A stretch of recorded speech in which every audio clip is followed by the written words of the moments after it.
శ్రీ రుక్మిణి పాండురంగ సన్నిధానం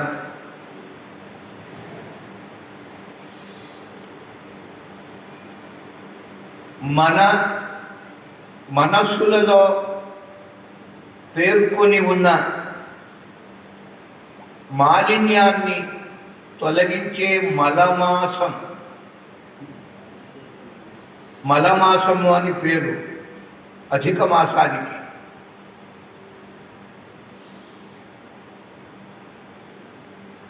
అలా చిత్రం అండి, మలమాసం. ఆ మాసానికి ఎంత మలం ఉంటే మనకెందుకు, మన మలం పోగొడుతుంది అది. అలా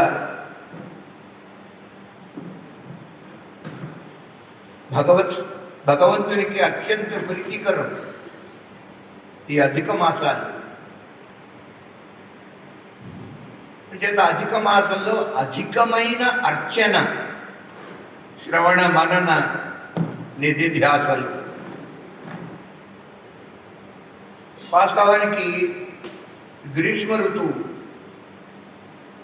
జ్యేష్ఠ ఆషాఢ మాసాలు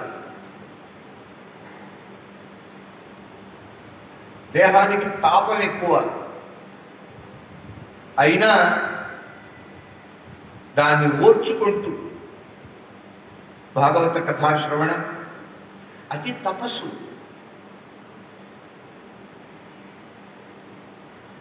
దేహ తాపము ఉన్నా కూడా పరమాత్మ యందు మనస్సు కేంద్రీకరించి ఈ అధిక మాసంలో నారాయణ స్వరూపం ఈ మాసం.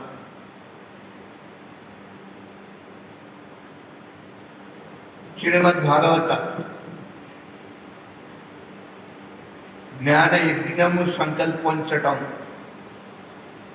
అత్యంత ముదావహమైన విషయం. ఈరోజు శుభారంభం చేసుకుంటున్నాం.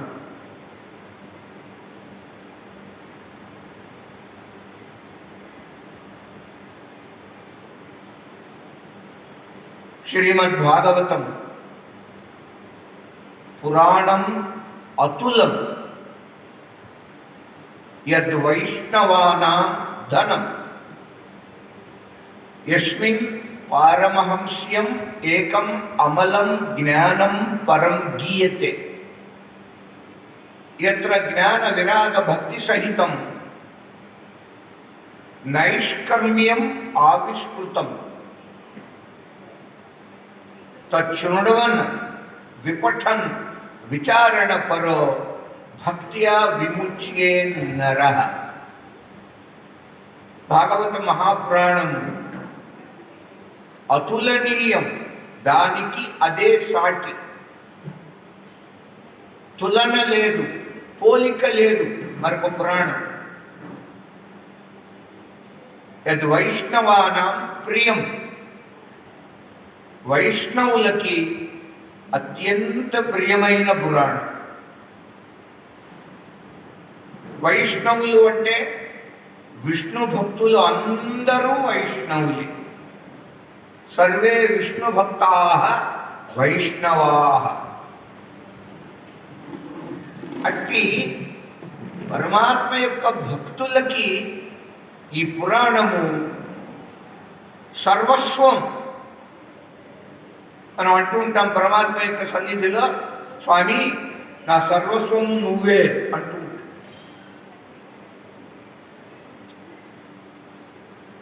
భక్తులకి భాగవత పురాణము సర్వస్వం, ఒక పెద్ద నిధి, అక్షయమైన నిధి, మన వెంట వచ్చేటటువంటి పురాణం. చిత్రమండి,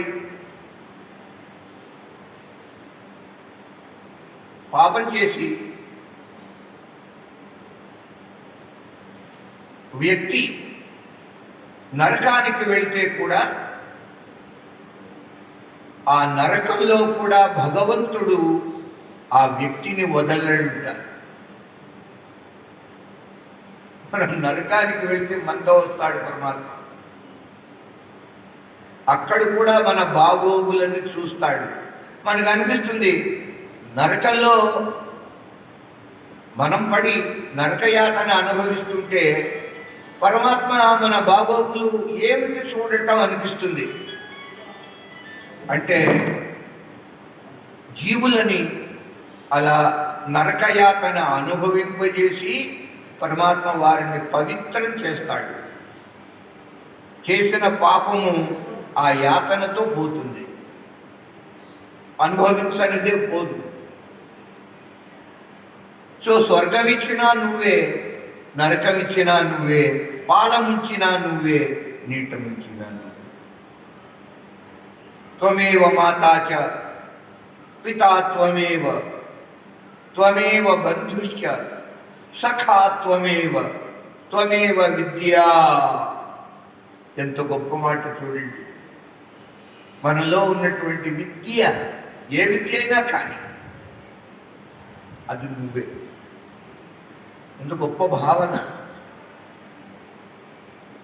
ఇంతకంటే గొప్ప భావన.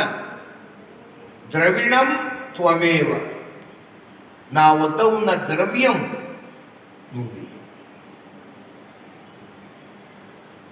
చాలా గొప్ప భావన. ఈ భావన ఎంత ఎక్కువగా మనం కలిగి ఉంటామో మన వద్ద ఉన్న సంపద, ధనము, ద్రవ్యము అంత పవిత్రమవుతుంది. నా ధనము కూడా నువ్వే.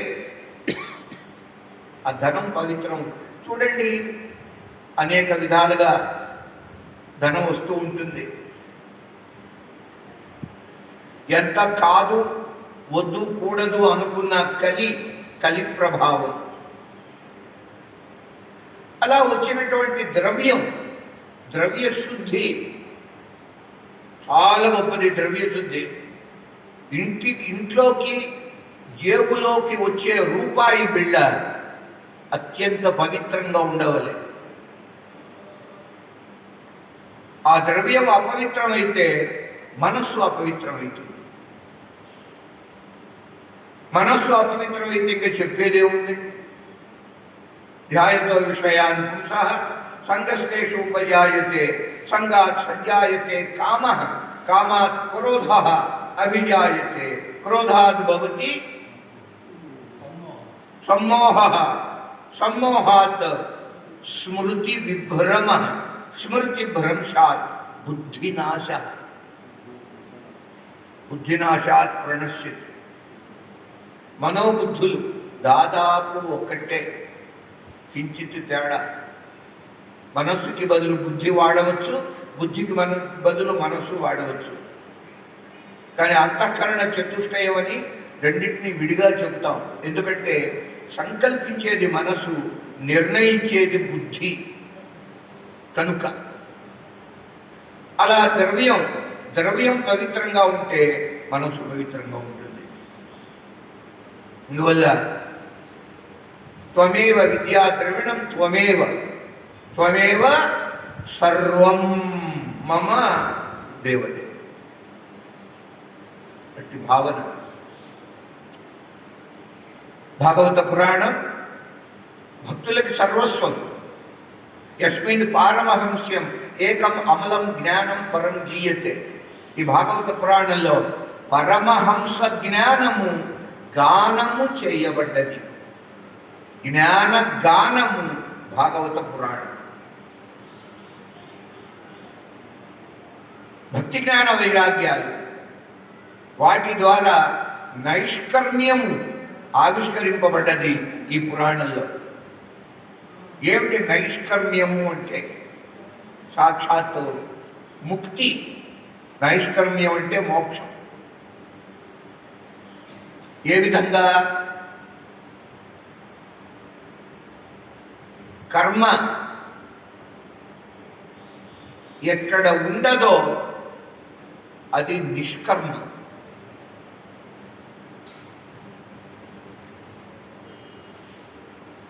ఆ నిష్కర్మ యొక్క భావమే నైష్కర్మ్యము.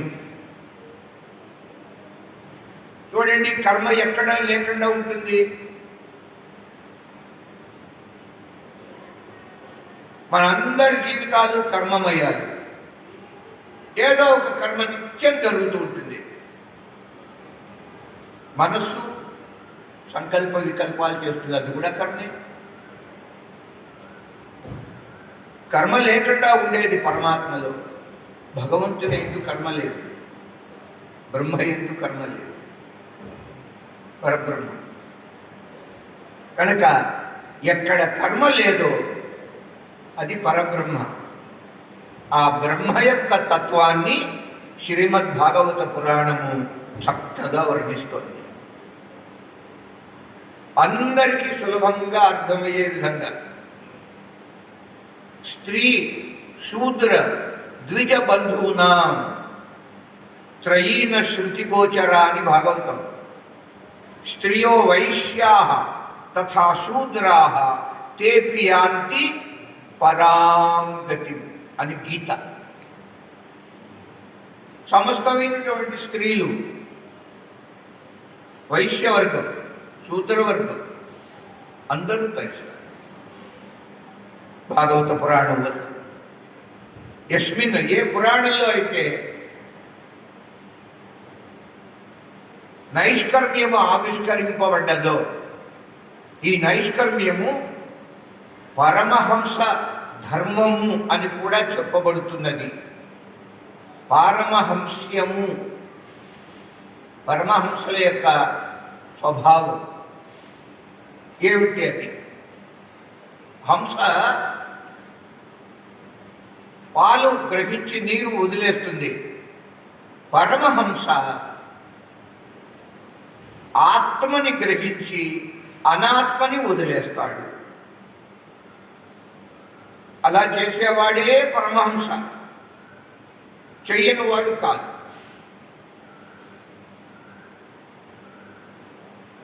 ఆత్మగ్రహణం, అనాత్మ త్యాగం. వాస్తవానికి ఆత్మ అనాత్మ అని రెండు ఉన్నాయా అంటే లేవు. ఉన్నది ఒకే ఒక తత్వం. ఏకో దేవ సర్వభూతేషు గూఢః ఏకమేవ అద్వితీయం బ్రహ్మ. ఏకో నారాయణ. ఏక ఏక ఒకే తత్వం. ఆత్మ అనాత్మ లేదు, అంతా వాడే. మరి ఎందుకు ఆత్మ అనాత్మ? మన అవగాహనకి, మనకి విషయం తెలియటానికి ఆత్మ అనాత్మ. అలాంటి నైష్కర్మ్యం అవనీఖండములోన ఏ పురుషుడు ఏ ఆమ్నాయమును వింటే మాధవుపై లోక శరణ్యుపై భవములం తప్పింపగాదాలు భక్తి విశేషంబు జనించు. భాగవత పురాణ శ్రవణం చేస్తే విశేషమైన భక్తి పుడుతుంది, కలుగుతుంది. విశేషమైన భక్తి అదేమిటండి? భక్తికి విశేషం ఏమిటి అని అంటే రెండు రకాల భక్తులు ఉన్నాయి కనుక. మొదటి భక్తి అవిశేషం, రెండవది సవిశేషం. మొదటి భక్తి సగుణ భక్తి, రెండవది నిర్గుణ భక్తి. మొదటిది సాధన భక్తి, రెండవది సిద్ధ భక్తి. సాధన భక్తి వేరు, సిద్ధ భక్తి వేరు. రెండు రకాల భక్తులు. అపర భక్తి వేరు, పరాభక్తి వేరు. మాటలు చూడండి, జాగ్రత్త గ్రహించాలి. అపర భక్తి, పరాభక్తి. అపర భక్తి సాధన, పరాభక్తి సిద్ధి. ఇలా భక్తి రెండు రకాలు. జ్ఞానం కూడా రెండు రకాలు. పరోక్ష జ్ఞానము, అపరోక్ష జ్ఞానం. రెండు శబ్ద జ్ఞానము, అనుభవ జ్ఞానం. శబ్ద జ్ఞానం వేరు, అదే పరోక్ష జ్ఞానం. చెప్తూ ఉంటాం, గంగా ప్రవాహంగా మాటలు వెళ్ళిపోతుంటాయి. చెప్పే వ్యక్తికి అనుభవం ఉందా? మేము అనుభవంతో చెబుతున్నామా, అనుభవరహితమైనటువంటి మాటలు వస్తున్నాయి? ఒక్కొక్కసారి ఎలా ఉంటుంది అంటే మాటలు కోటలు దాటిపోతూ ఉంటాయి, కానీ మనిషి మనసు గడప దాటు. ఎలా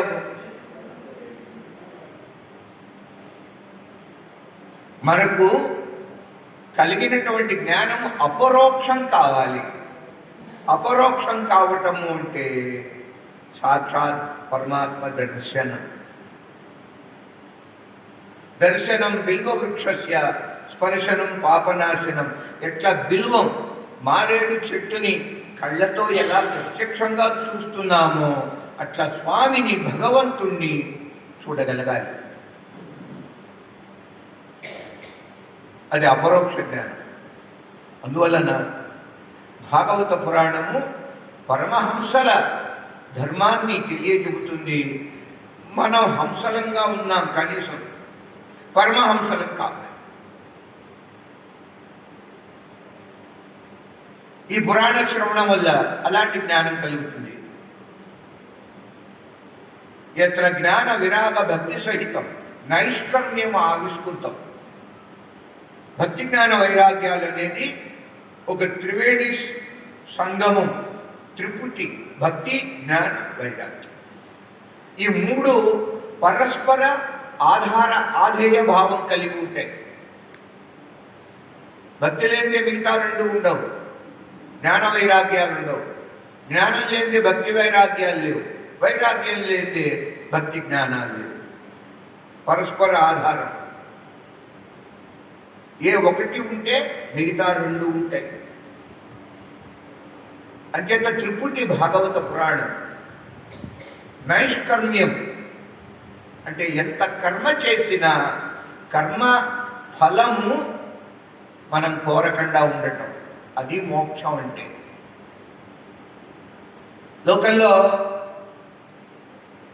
ఒక ధోరణి ఉంది, మోక్షం అనేది చనిపోయిన తర్వాత వచ్చేది అని.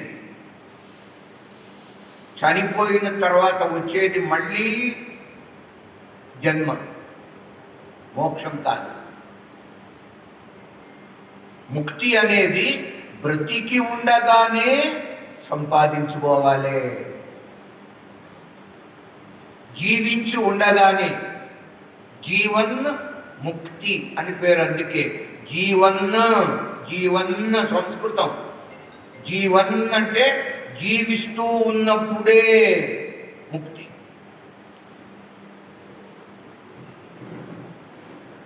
శరీరం పడిపోయిన తర్వాత రాదు మోక్షం, ముందే సంపాదించుకోవాలి. అందువలన అటు జీవన్ముక్తి యొక్క ఆనందం దాన్ని పొందాలి భాగవత పురాణ శ్రవణం. నైష్కర్మ్యం మోక్షం. తశృణవన్, అలాంటి మహాపురాణాన్ని శ్రద్ధగా వినటం వల్ల, విపఠన్ ఇంట్లో స్వాధ్యాయం చేసుకోవటం వల్ల,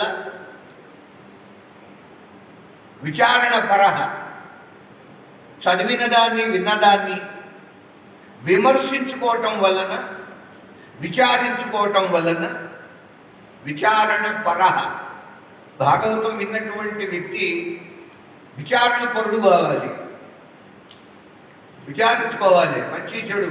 దాన్ని మననం అంటారు. శ్రవణం తర్వాత మననం, విచారణ పరహ. అట్టి వ్యక్తి భక్త్యా, అనన్య భక్తి కలిగి. రెండు రకాల భక్తులు చెప్పుకున్నాం. రెండవ భక్తి అనన్య భక్తి. అనన్యేనైవ యోగేన మాం ధ్యాయంత ఉపాసతే తేషామహం సముద్ధర్త మృత్యు సంసార సాగరాత్ భవామి నచిరాత్ పార్థ మయి ఆవేశిత చేతసాం అని గీత. అనన్యేనైవ యోగేన, అనన్య యోగం అంటారు, అనన్య భక్తి. అనన్యాః చింతయంతో మా, గొప్ప మాట అనన్యము అనేది. మరలా మరలా భాగవత పురాణంలో ఈ అనన్య శబ్దం వినిపిస్తూ ఉంటుంది. గీతలో, భాగవతంలో అనన్యం, అనన్య. అట్టి అనన్య భక్తి భాగవత శ్రవణంతో కలుగుతుంది. ఆ భక్తి బ్రతికి ఉండగానే మనకి ముక్తినిస్తుంది. అది జీవన్ముక్తి. బ్రతికి ఉండగా ముక్తి పొంది శరీరం పడిపోయిన తర్వాత ఆ వ్యక్తిని ఏమంటారు? విదేహ ముక్తి అంటారు. బ్రతికి ఉండగా జీవన్ముక్తి, శరీరం పడిపోతే విదేహ ముక్తి. అంటే అప్పటి వరకు దేహం ఉంటుంది, ప్రారంధం పర్యంతం. ప్రారంధం తీరిపోతే ఇంక శరీరం ఉండదు,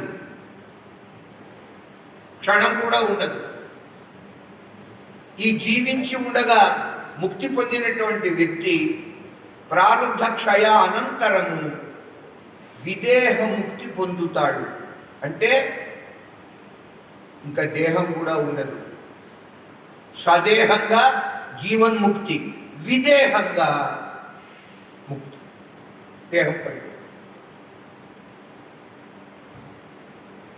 అందువల్ల చాలా గుర్తుపెట్టుకోవలసినటువంటి మాట, మోక్షం అనేది మరణించిన తర్వాత వచ్చేది కాదు. లోకంలో ఇదొక భ్రాంతి ఉంది. శక్నోతి ఇహైవ యశోఢుం ప్రాక్ శరీర విమోక్షణాత్. గీతా శ్లోకం. ఎంత గొప్ప గ్రంథం అండి గీత. ఏమి గీత? మన గీతలు, వ్రాతలు అన్ని మారిపోతాయి.